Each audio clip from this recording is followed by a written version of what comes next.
This is Linda Keith, CPA from the Better Banking Summit. One of our presenters is Ed Baer with Sageworks, talking about how to change your ALLL, allowance for loan and lease losses, and get that change approved or accepted by the examiners. Real important question these days. One of the many suggestions he provided in his presentation is the idea of consistency. And let me give you one example. Let's say that you've been taking a pretty conservative approach to your ALLL, and so as you look at impaired loans, you've looked at a variety of look-back periods, maybe 8 quarters and 12 and 20, and then pick the more conservative one for your expected cash flows calculation. That sounds good, and you'd think the examiners would be pleased that you're taking the most conservative look and making sure that your allowance is high enough. Sounds great, doesn't it?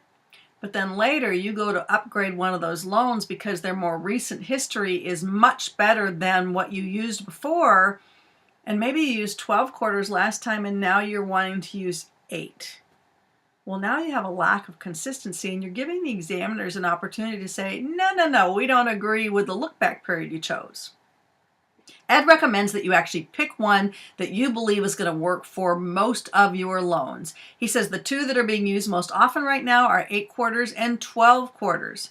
So be consistent in your look back period so that when you're making changes, but you're looking at that same period, you give the examiners one less thing to be concerned about.